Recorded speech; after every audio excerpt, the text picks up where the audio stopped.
Hello. This is my second time recording this video because apparently I didn't record the first time.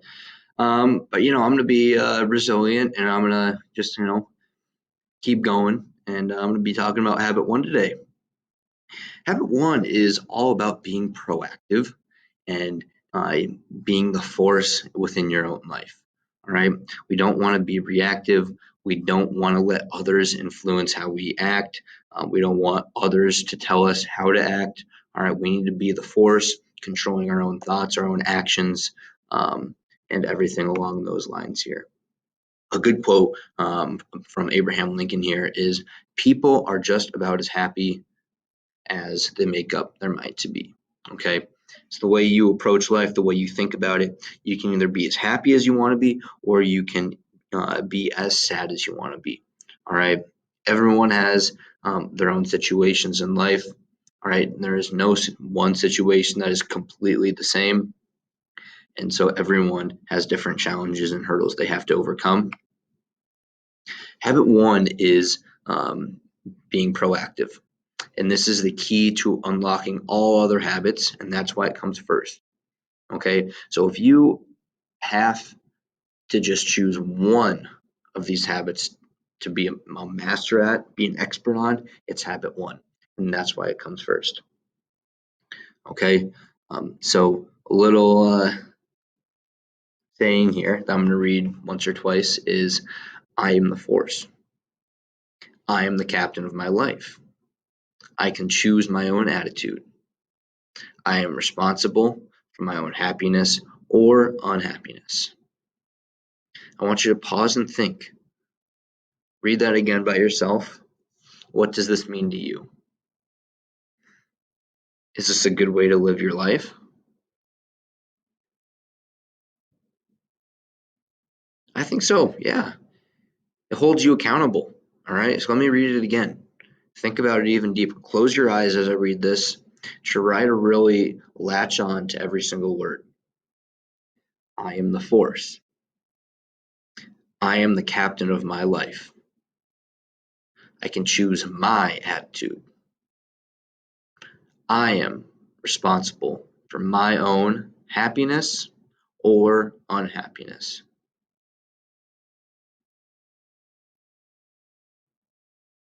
We can make ourselves as happy as we want to be, or we can make ourselves as unhappy as we want to be.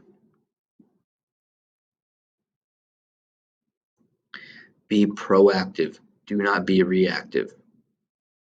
Proactive people make choices based on values. Proactive people think before they act. Proactive people recognize they can't control everything that happens to them, but they can control what they do about it. Reactive people make choices based on impulse. If life shakes them up a bit, the pressure builds and they suddenly explode. Don't explode. Don't let the pressure build up. All right? Keep a level head. Think before you act. Realize you can't control the situations around you.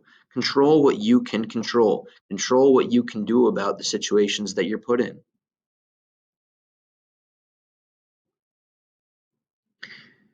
The victimits virus.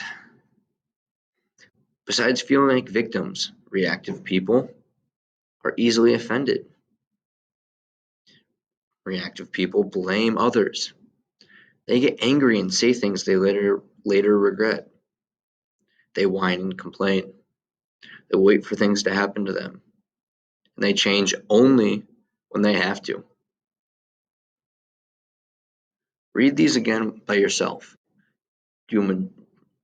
Do some of them apply to you? Do all of them apply to you? Do none of them apply to you? Maybe it's just one. Really reflect. Are you reactive or are you proactive?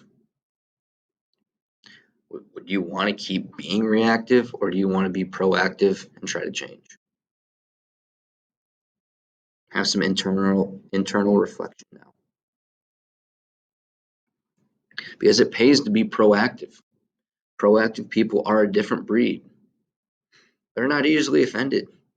They take responsibility for their choices.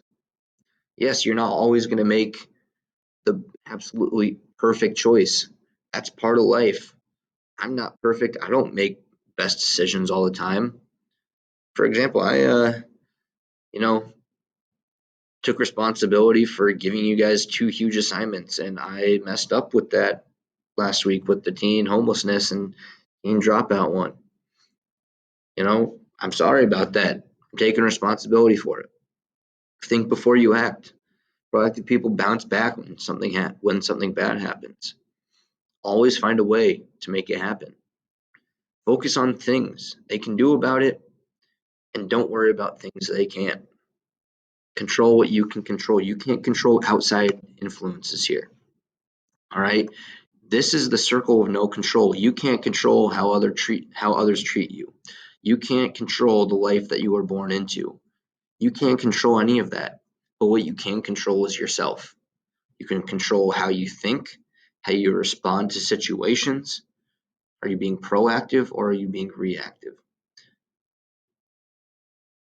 Try to turn setbacks into triumphs. It's not what happens to you in life, it's what you do about it.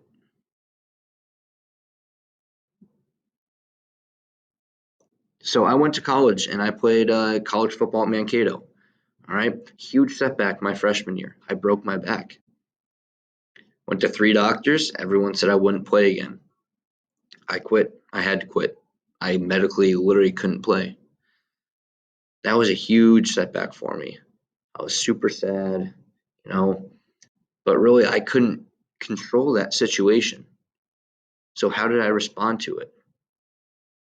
It took me a few months to kind of realize what I wanted to do about it. And I kind of knew I wanted to be a teacher. Um, Coaching sometimes is a big part of teachers' lives. I went and talked to our head coach, and I started coaching at Mankato. I started working with the special teams for Mankato. I ended up coaching there for the next 2 years before I graduated. Gave me some super great opportunities, great experiences. I wouldn't have traded those experiences for the world now. All right. I would say me coaching at Mankato is a huge triumph in my life. Some of the best memories I ever have is coaching at Mankato. And so I turned a major setback into a triumph.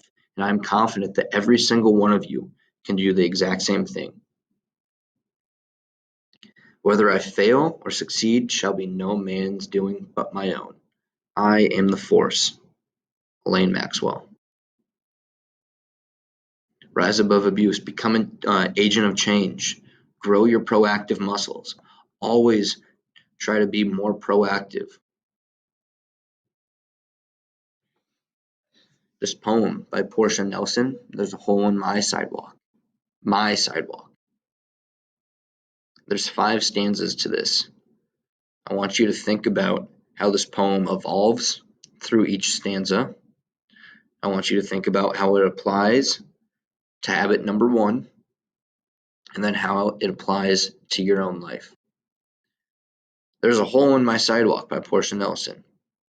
I walk down the street. There's a deep hole in the sidewalk. I fall in. I am lost. I am helpless. It isn't my fault. It takes forever to find a way out. I walk down the same street. There is a deep hole in the sidewalk. I pretend I don't see it. I fall in again. I can't believe I'm in the same place. But it isn't my fault. It takes a long time to get out. I walk down the same street. There's a deep hole in the sidewalk. I see it there. I still fall in. It is a habit. My eyes are open. I know where I am. It is my fault. I get out immediately. I walk down the same street. There is a deep hole in the sidewalk. I walk around it. And the last stanza here, I walk down another street. How does this apply to your life? How does this apply to habit number 1? What's the meaning of this poem? Are you a can-doer or a no can-do person? Can-do people take initiative to make it happen. Can-do people think about solutions and options. Can-do people act. No can-do people wait for something to happen to them. No can-do people think about problems and barriers to their life. No can-do people are acted upon. Just push pause. When you get in a situation, push the pause button on your forehead. Use what we call these power tools. Be self-aware of yourself. Be conscious of the situation that you are in. Be imaginative with the way that you're going to you get to the solution for your dilemma or the situation that you're in. Have willpower. Don't give up. Be proactive. If you are able to use all of these power tools, you're well on your way to succeeding and creating many, many triumphs. All right? Think before you act. Be proactive. That's habit number 1.